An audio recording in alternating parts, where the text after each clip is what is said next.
Alright, here we go. Unit 3 notes. So make sure you're listening, paying attention, and as always, I strongly suggest you print out the notes, have them ready to write down some things that I'm going to tell you, and maybe scratch off some things that I'm going to show you are not necessary for you to know. Starting with objective number 1 for Unit 3, cell structure and function. Objective 1, I used to have on there some scientist stuff. You can scratch those off your notes. We decided to not put scientists on this next test. I will talk about them very briefly to get you an idea of the history of the cell stuff, but that's it. The rest of these you can read on your own. Here's 5 through 8. Guys, the most important objective on here is right here, number 6. Identify and describe the structure and function of the parts, in other words, the organelles, of the eukaryotic and prokaryotic cells. So here's the cell theory. Again, just a brief history lesson. There are 3 parts to the cell theory, and they all came from scientists who did very early work with cells and microscopes. Number 1, all living things are made of cells. For us, this is common sense. So are a lot of these things, but initially we didn't know that living things were made of cells. Nobody knew what cells were. So it is pretty important now and was very important back then. Big discovery. 2, all cells come from other cells.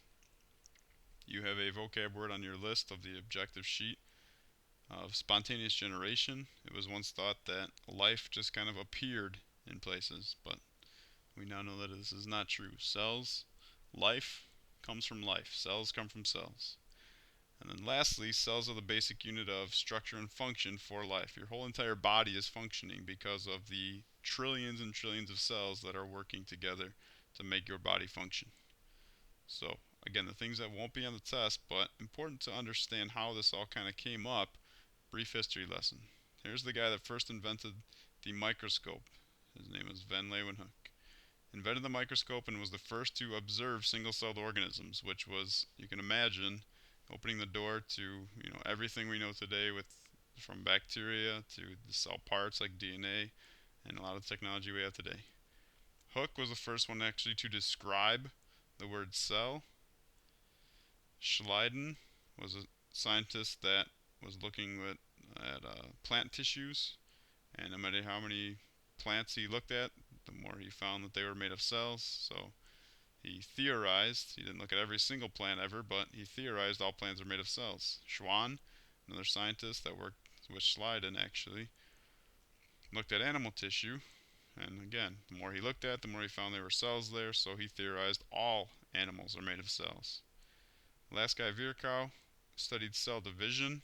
We'll get into that later on this year, but basically the nucleus was responsible for cell division. There was something about the nucleus. They didn't know about DNA, they didn't know about much of the things we know, but he knew something was up with that center mass of dark tissue.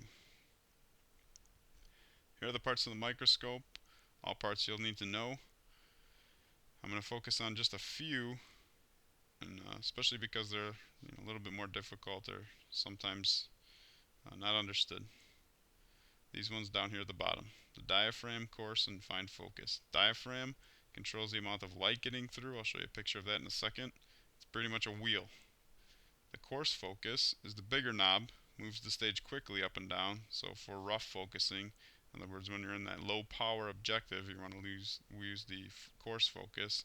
And then only once you change to medium and high power are you going to use the fine focus, which is going to turn very slowly, raising the stage up and down very slowly, and only used after the coarse focus has been used.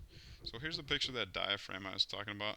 Underneath, this is from underneath, from the light source looking up at the microscope, you can see these different size holes, and that's what this wheel is, this diaphragm is, just allowing more or less light to go through. And as you look under microscope in this class and maybe in future classes, it sometimes helps quite a bit to change the contrast, the amount of light coming through. If it's too bright, it's kind of whited out. If it's too dark, maybe not seeing enough detail.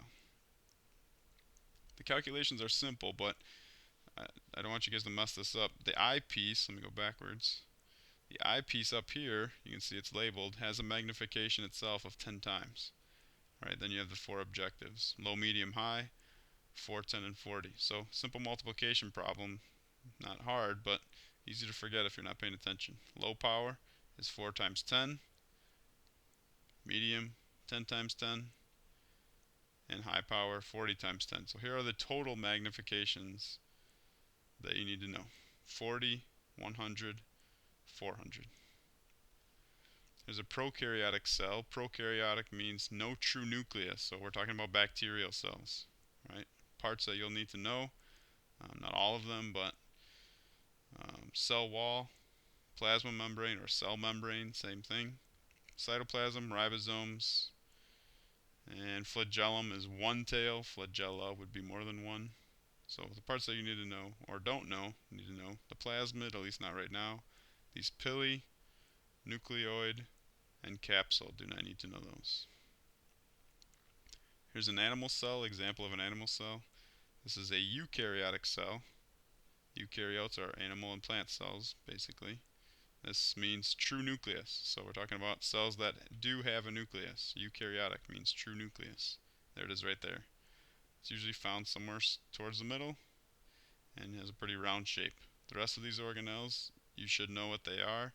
Quick note, cytosol is the same as cytoplasm. The list that you have and that you will get says cytoplasm on there. So cytosol, cytoplasm, we'll use those interchangeably. And the rest of these, you should know what these are. And you will when we're all done with this unit. Here's a plant cell. Again, a eukaryote. Plants and animals are eukaryotic cells. Bacteria are prokaryotes. So again, eukaryotic, it has a nucleus. There it is. Okay, dark mass in the center, usually pretty rounded. And here are some of the other organelles that we'll be going through. We're not going to focus on plasmodesmata. And typically, plant cells do not have lysosomes. Alright, so first the prokaryote, eukaryote similarities. There are a million differences, maybe not a million, but a lot. There are a lot of differences, so let's focus on the similarities, easier to remember.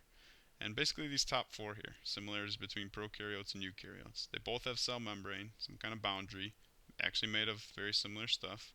Both have cytoplasm, both have ribosomes, which are in charge of making proteins, and both have cytoskeleton, some kind of inner structure, support system. And then some other things, DNA, typically found in almost all cells, but not necessary. And cell wall, these guys, prokaryotes, have in common with plant cells only. In general, prokaryotes, again, no nucleus, or no true nucleus. It's just a mass of DNA, okay, not really a nucleus. And they also do not have membrane-bound organelles. We'll go over those in a little bit. And size is another one. Typically, prokaryotes are about the 10th of the size of eukaryotes.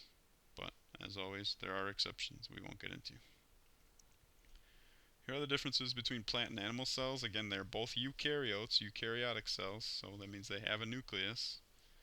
Here are the differences. For animal cell, and you can kind of see this in the picture, no distinct shape, just kind of a roundish blob. You will or you have seen your cheek cell from the lab, and you'll hopefully remember that for the test time. No distinct shape. Plant cell, you can see, is kind of a squarish, blockish kind of shape. Animal cells have a bunch of small vacuoles, these guys right here, whereas the plant has one big huge vacuole, this kind of like lake, pond, swimming pool looking kind of thing. Big huge vacuole. Animal cell also does not have a cell wall. Another reason that it doesn't have a very distinct shape, whereas the plant cell does have a rigid cell wall made of cellulose.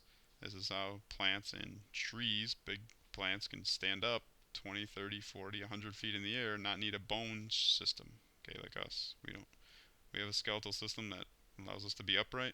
Trees rely on their cell walls primarily. Rigid cell wall to stand up, so kind of like bricks in a building. I am not going to read through all of these organelles, but guys, this is the number one most important part of this test.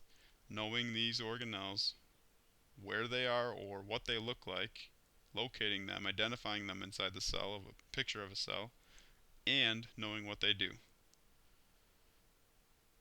So, Here are the organelles. On the first slide, cell membrane, cytoplasm, ribosomes, cell wall, and cytoskeleton. One thing to point out here, don't get this one wrong on the test. Cell walls are not located in animal cells. Prokaryotes and plant cells only. No cell wall in animal cells. Our cells do not have cell walls. Here are some organelles that aid in movement. Pretty simple. Cilia are like little hairs. Flagella are big long tails.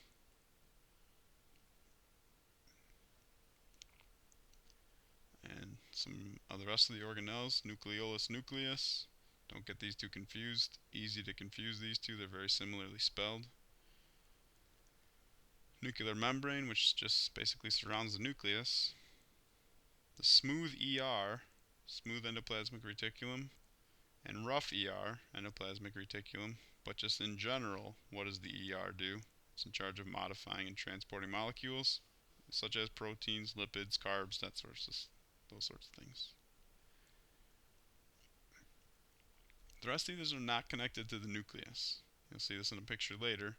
The Golgi apparatus, which is kind of like a UPS. Vesicles, which are like the boxes of the UPS. Vacuoles, which are storage containers.